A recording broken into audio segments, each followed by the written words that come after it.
Greenpeace unwilling to help the Sea Shepherds with the Japanese whaling fleet's location, the crew becomes increasingly frustrated. Finding 6 of these vessels, sort of looking for a needle in a haystack.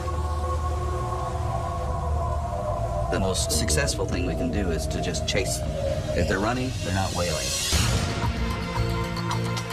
Commercial whaling was banned in 1986, but a piece of the law allows for a certain number of whales to be killed each year in the name of scientific research. The Japanese write research on the side of the ship because they're trying to tell everybody that their commercial whaling operation is a research whaling. It's just a big facade, really. And of course, that's why it's in English. You know, they don't care about telling the Japanese that it's research. The Japanese know better. The Japanese dispute this and claim they are researching migration, population, and dietary habits. And they even hold up signs for the conservationist cameras. Many legal experts agree that what the Japanese are doing is legal, but others say they are taking advantage of the law for their own profit. One whale can go from anywhere from $250,000 to $1 million. It's big, big business. I've lived in Japan and happen to know that this whale meat winds up in Tsukiji in the fish markets and restaurants. The law states that no whales killed for scientific research can go to waste. As a result, in Japan, whale meat is legally sold on the open market. They're trying to feed it to kids in schools. They're trying to make hamburgers out of it. I mean, it's a commercial venture, so let's face it, let's call a spade a spade.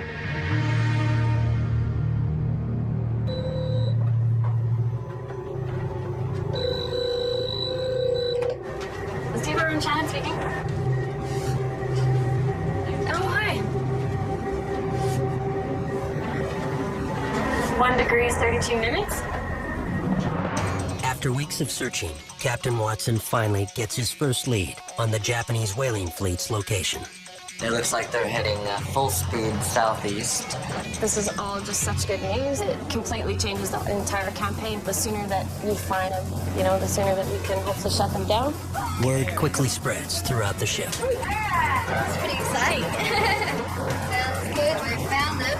Believe it when I say it, though. But before the Sea Shepherds change their course, they must first verify this lead. We have some intelligence, but it's not real good. It's an anonymous tip, so who knows who sent it. It's possible that some people could be trying to lead us astray. So we basically plot everything and then try to decipher from that what makes sense and which direction we should be heading. The confrontation looms. The crew prepares for battle. Okay, red alert. We are within a few days of possible confrontation with the Japanese whaling fleet. This means that we should be ready to turn out at a moment's notice. All crew members must be prepared to wake up for action at any time. 24 hours dead. This is a war we're about to fight, where the casualties are very, very real. The casualties of these 1,000 whales, they will be harpooned if we do not intervene. The day we find them is the day that the whaling will stop. And we'll stick with them for as long as we have the fuel to do so. It's very important that we don't lose anybody and have to make rescues during the time when we want to stay with these guys. Thank you. That's all. As far as tactics, I'm not too sure as what else Paul has in mind in regards to what we'll be doing, when we come into confrontation with them. This is like a big game of battleship when you think about it. The officers on the bridge have decided that the anonymous tip they received seems valid. We'll have them check it out with the helicopter. Although the helicopter is damaged, Captain Watson sends Chris up to confirm the whaler's location. We can no longer fly it more than out of sight because Chris just couldn't risk going out of sight of the ship. He reminds the pilot not to fly at a visual range, so the Irwin can get to him if the chopper goes down.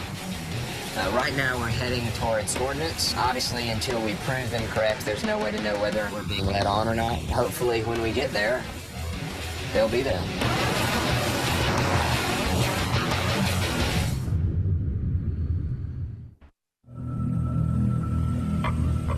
In the skies above the Southern Ocean Whale Sanctuary, helicopter pilot Chris Altman continues to investigate the anonymous tip on the Japanese whaling fleet's location.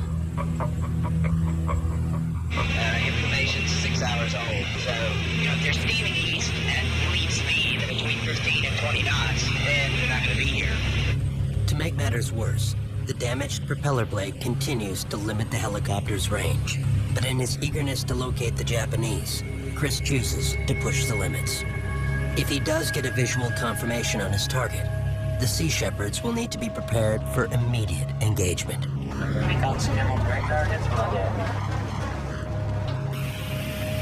Due to limited visibility from the air, the bridge keeps an eye out for possible ships on the horizon. Kind of looks like a ship shape.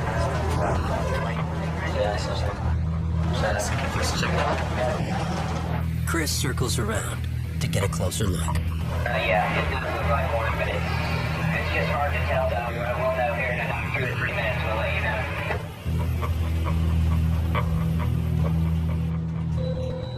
A helicopter bridge.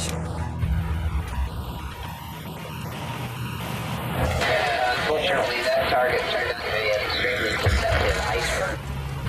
Roger that, so the vessel was a piece of ice. That is affirmative.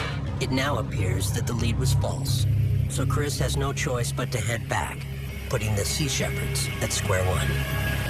Hopefully we'll continue to get some information and go right to where they are. I mean, it's a big ocean out there.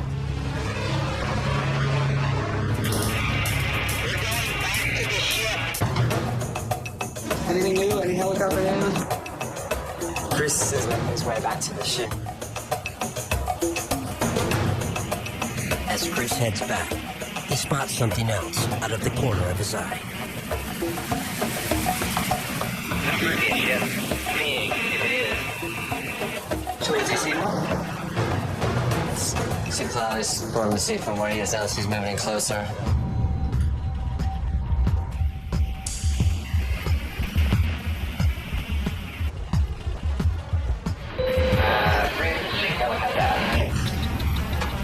A helicopter bridge.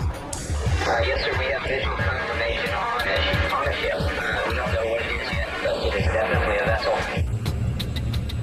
We'll have the vessel name and type here real soon. Roger that, same one.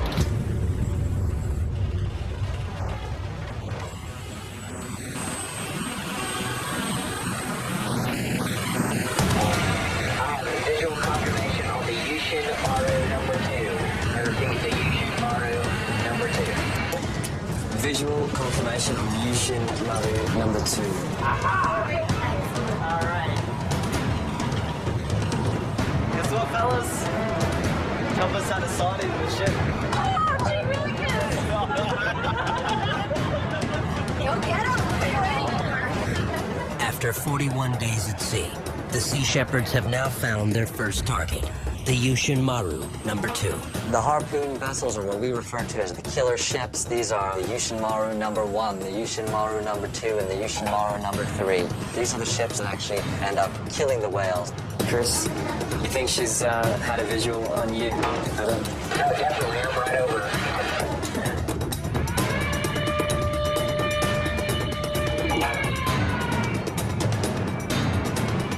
Hands on deck now. Are we there yet?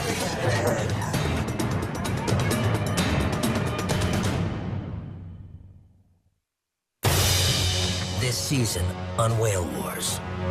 You go to sea on a ship, the possibility is there you could die. If you're not accepting those possibilities, you don't belong there. So, do we have any volunteers?